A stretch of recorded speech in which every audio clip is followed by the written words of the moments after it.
Chers frères et sœurs de Christ, notre méditation pour cette semaine est tirée de l'Évangile selon Luc.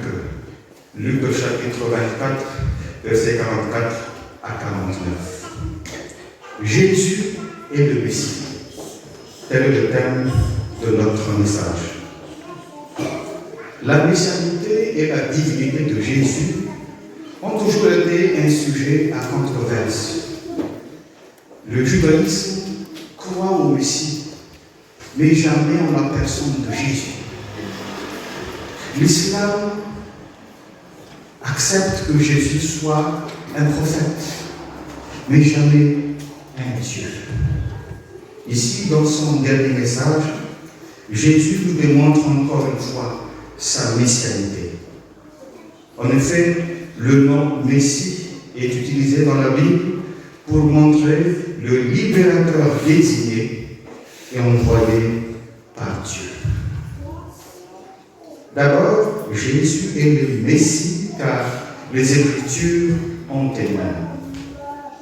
Ici, Jésus s'est apparu aux disciples et leur a dit au verset 44, « Il fallait que s'accomplisse tout ce qui est écrit à mon sujet dans la loi de Moïse, dans les prophètes et dans les psaumes. » C'est ainsi qu'on nomme les livres de l'Ancien Testament.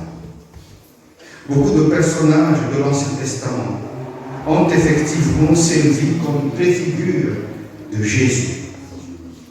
Nous avons avant tout Adam. Adam est le premier homme de l'humanité. Et Jésus, le premier-né d'entre les morts. Et donc, le premier homme d'une nouvelle humanité. L'apôtre Paul l'a bien saisi lorsqu'il a écrit dans Romains 5,14 « Adam préfigure celui qui devait venir ». Nous avons aussi Josué comme préfigure de Jésus. D'ailleurs, Josué et Jésus ont la même racine. Josué est celui qui fait entrer le peuple d'Israël dans la terre promise. Et de la même manière, Jésus est celui qui fait entrer l'humanité dans le royaume de Dieu. Tous les prophètes de l'Ancien Testament ont également parlé de la venue de Jésus comme le Messie, d'une manière implicite ou directe.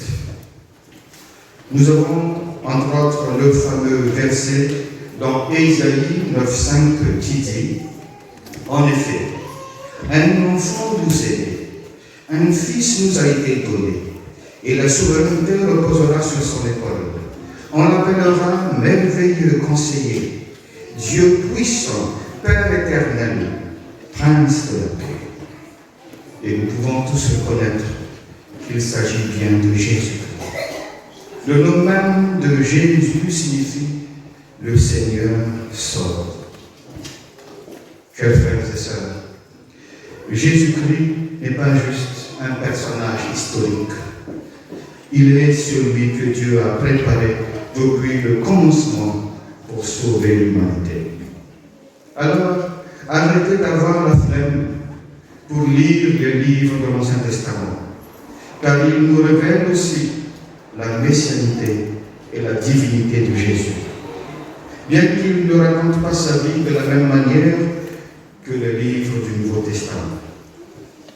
Efforcez-vous de suivre les études bibliques pour que vous retrouviez aussi la divinité de Jésus dans toutes les Écritures.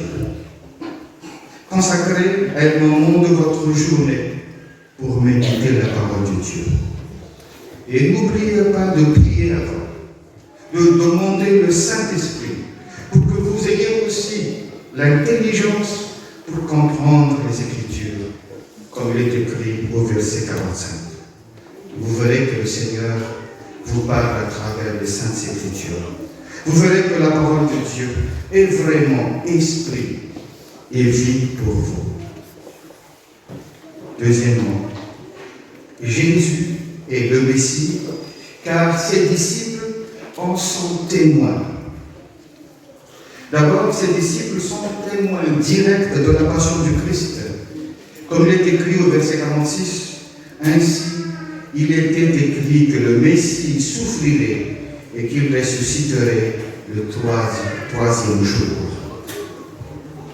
Ensuite, d'après le verset 47, ses disciples sont témoins de la messianité de Jésus, car après sa montée au ciel, ils sont partis prêcher la repentance, le pardon des péchés à toutes les nations, à commencer par Jérusalem.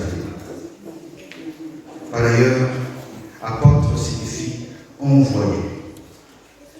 Enfin, Jésus demeure à jamais Seigneur et Sauveur, car nous aussi, nous faisons partie de ses disciples. Nous aussi, nous sommes envoyés prêcher la parole de Dieu partout dans le monde, à commencer par notre famille, notre petite Jérusalem. Chers frères et sœurs, chers membres de la section laïque, vous êtes aussi disciples de Christ, car vous portez son nom. N'éteignez pas le flambeau qui est en vous. N'ayez pas honte de l'Évangile et de votre foi. Parlez de Jésus et de son salut autour de vous. Invitez vos membres de la famille à venir à l'Église. Efforcez-vous à organiser des activités afin de prêcher la parole de Dieu de quelque manière que ce soit. Car la foi qui n'a pas d'œuvre est morte en elle-même. Jacques 2, 17. Et une section sans activité ou sans projet d'évangélisation est vouée à la disparition. Chers frères et sœurs, bien que beaucoup ne croient pas encore en Jésus-Christ, sachez que sa venue sur terre a confirmé sa divinité et sa messianité. Sa naissance a marqué à jamais l'histoire du monde, car depuis lors, le temps est carrément divisé en deux. Avant Jésus-Christ, before Christ, après Jésus-Christ, after Christ. N'est-ce pas? Et c'est encore lui qui va clôturer le temps d'ici-bas par son retour glorieux sur les nuées à la fin du monde. Alors, souvenez-vous de la déclaration de Jésus. Celui qui croit en moi n'est pas jugé, mais celui qui ne croit pas est déjà jugé, c'est-à-dire condamné, parce qu'il n'a pas cru au nom du Fils unique de Dieu. Que le Seigneur soit